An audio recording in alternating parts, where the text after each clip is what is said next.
تعالیٰ قرآن مجید میں ارشاد فرماتا ہے والکاظمین الغیظ والعافین عن الناس واللہ یحب المحسنین، جو غصے کو پی جاتے ہیں اور دوسروں کی غلطیوں کو درگزر کرتے ہیں، ایسے لوگ اللہ کے محبوب ہیں۔ غصہ شیطان کی طرف سے ہے، اور شیطان کہتا ہے کہ غصیلا شخص میرے ہاتھ میں ایسے ہے جیسے بچوں کے ہاتھ میں گیند ہوتی ہے، تو بچے اس گیند کو ادھر ادھر اچھالتے رہتے ہیں، میں غصیلے شخص کو شیاطین کی جماعت میں اچھالتا رہتا ہوں، اور اس طرح وہ بے راہ روی کا شکار ہو جاتا ہے۔ رحمت عالم صلی اللہ تعالی علیہ وسلم کی بارگاہ میں صحابہ کرام حاضر تھے۔ میرے آقا علیہ السلام نے ارشاد فرمایا کہ تم جانتے ہو کہ پہلوان کون ہوتا ہے؟ تو صحابہ نے عرض کی یا رسول اللہ صلی اللہ علیہ وسلم، اللہ اور اس کا رسول صلی اللہ علیہ وسلم بہتر جانتے ہیں۔ تو میرے آقا علیہ السلام نے ارشاد فرمایا کہ پہلوان وہ نہیں کہ جو بچھاڑ دے، بلکہ پہلوان وہ ہوتا ہے جو غصے کے وقت غصے کو ضبط کرتا ہے۔ مسجد شریف کے اندر دو شخص آپس میں کنارے میں گفتگو کرتے تھے، وہ گفتگو کرتے کرتے ان کی بحث بڑھنا شروع ہو گئی، یہاں تک کہ ایک دوسرے کو برا بھلا کہنا شروع کر دیا۔ تو رحمت عالم صلی اللہ علیہ وسلم نے ایک صحابی سے ارشاد فرمایا کہ میں ایک عمل جانتا ہوں، اگر یہ پڑھ لیں تو ان کا غصہ ٹھنڈا ہو جائے گا۔ تو صحابی نے عرض کی یا رسول اللہ ارشاد فرمائیے۔ تو میرے آقا علیہ السلام نے ارشاد فرمایا کہ وہ وظیفہ یہ ہے کہ یہ اگر پڑھ لیں اعوذ باللہ من الشیطان الرجیم تو ان کا غصہ ٹھنڈا ہو جائے گا۔ تو وہ صحابی گئے اور جا کے ان کے کانوں میں کہا کہ نبی رحمت صلی اللہ علیہ وسلم ارشاد فرماتے ہیں کہ اگر تم اعوذ باللہ من الشیطان الرجیم پڑھ لو تو تمہارا غصہ ٹھنڈا ہو جائے گا۔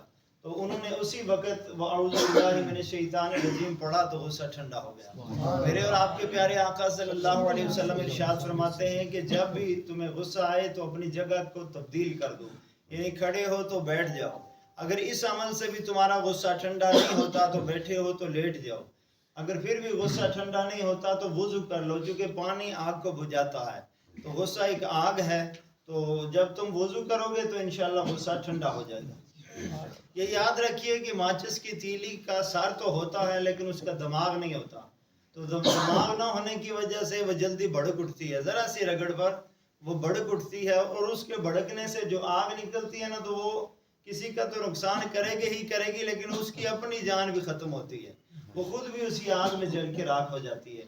تو غصہ ایک شیطانی عمل ہے جس کی وجہ سے بندہ اپنا بھی نقصان کر دیتا ہے۔ ایک تو طرح طرح کی بیماریاں پیدا ہوتی ہیں، دوسرا یہ ہے کہ سامنے والے کی دل آزاری اور گالم گلوچ اور لڑائی جھگڑے۔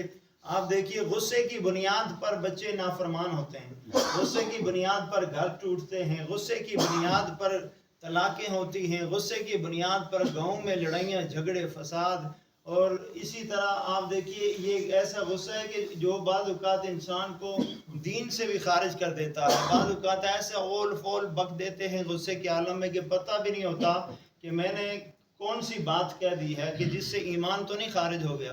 آج اگر کسی نے بینک میں پیسے رکھے ہوں اور عرصے دراز کے بعد اسے یاد آئے کہ بینک میں نے پیسے رکھے تھے، تو جب وہ جائے بینک میں تو آگے پتہ چلے بھئی تمہارا اکاؤنٹ تو خالی ہے، تو نے وہ فلانے دن نکال دیے تھے، تجھے یاد نہیں رہا۔ تو کہیں ایسا نہ ہو کہ باتوں میں ہم سے کوئی ایسی بات سرزد ہو جائے کہ جس کی وجہ سے ہمارا ایمان ضائع ہو جائے، اور کل قیامت والے دن ہم یہ سوچ رہے ہوں کہ ہمارے پاس ایمان ہے اور اس گفتگو کی وجہ سے ہمارا ایمان ضائع ہو گیا ہو۔ تو اس لیے غصے کو ضبط کرنا ضروری ہے۔ حضرت مالک بن دینار رحمۃ اللہ تعالی علیہ کے پڑوس میں یہودی رہتا تھا، روزانہ اپنے پرنالے سے گندا پانی ان کے سین میں پھینک دیتا اور کوڑا کرکٹ پھینک دیتا۔ تو آپ کیا کرتے کہ اس کوڑا کرکٹ کو سائڈ پہ کر دیتے، صفائی ستھرائی کر دیتے۔ ایک دن گزرا، دوسرا دن گزرا، تیسرا دن گزرا، ایک دن وہ یہودی آ کے کہنے لگا کہ آپ کو میری وجہ سے کوئی تکلیف تو نہیں ہے؟ تو وہ فرمانے لگے نہیں ہوتی تو ہے، یہ جو کوڑا کرکٹ آ جاتا ہے میرے سین میں اور یہ گندا پانی آتا ہے، لیکن میں جھاڑو لگا دیتا ہوں۔